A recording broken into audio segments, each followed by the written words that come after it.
professor, economics professor, that was given the boot. There's a probe now underway.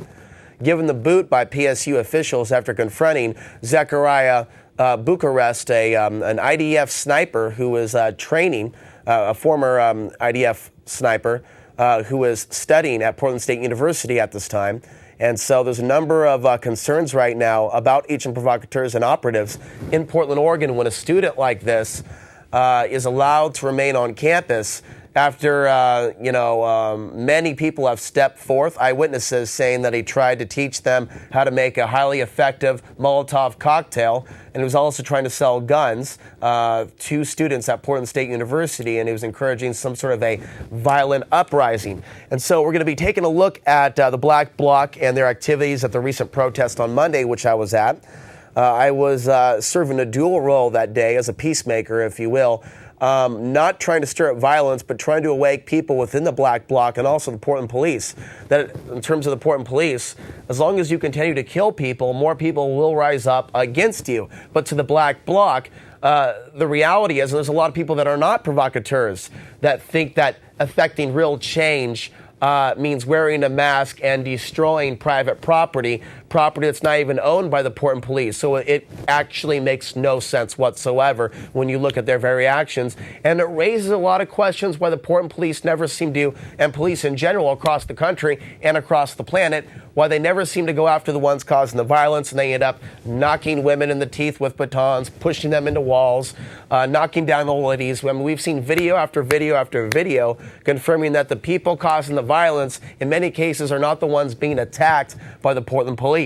But I was there with my megaphone reminding people that this is really about our country going into the depths of despotism, martial law when the economy crashes. And so we could sit here and argue and whine and cry about the smaller issues. We do need to be talking about police brutality, but we can't get divided over how we choose to protest or how we choose not to protest. We've got to keep our eye on the big picture, where this country is really going.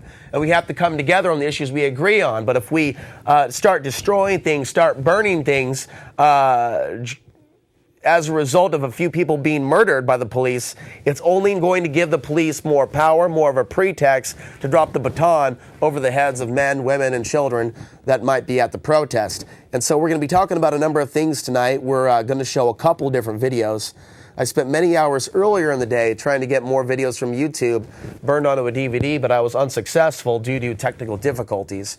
So what we're going to do is we're going to show you a few of the videos, and we'll take your phone calls and get your thoughts on the situation, what you think went right at the protest, what you think went dreadfully wrong, and of course where you think this country is going, and if you really want to go the extra mile, how you're actually getting prepared and affecting change, instead of simply crying about the problem and watching more and more news and getting scared out of your mind.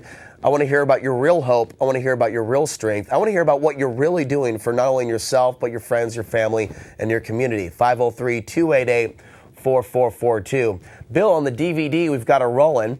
And go ahead and play the first track. This is some footage that I pulled off of YouTube. Bill, are we ready? Let's go ahead and take a look at this particular footage. And this is again from March 26th, 2010 in downtown Portland, Oregon.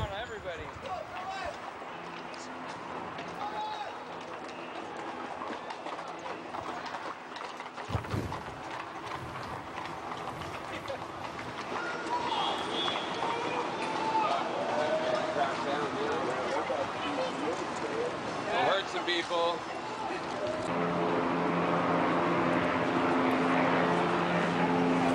Now, if you want to pay attention,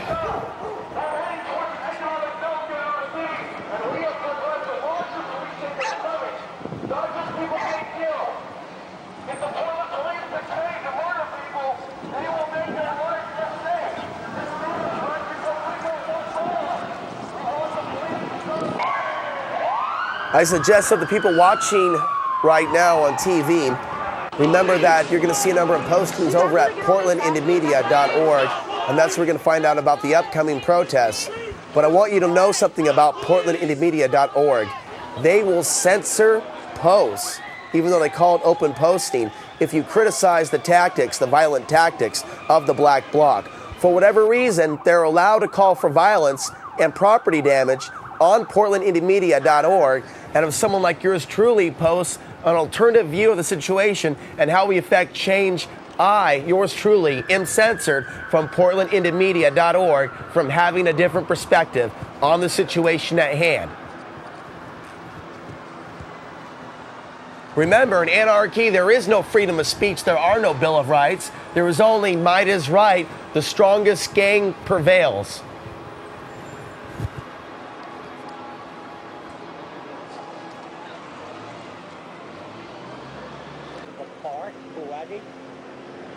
And then,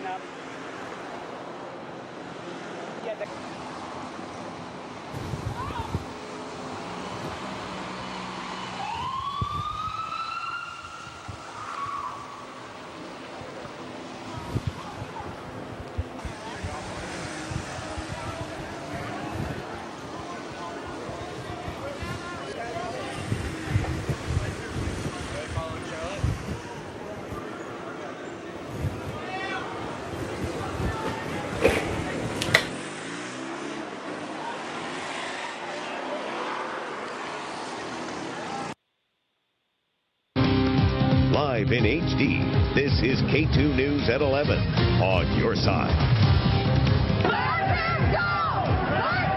Bill, hit the pause button, Bill, because that clip doesn't fully play on that DVD. We're going to have to actually eject that DVD and put in that tape I gave you earlier, and that's going to have the KATU clip.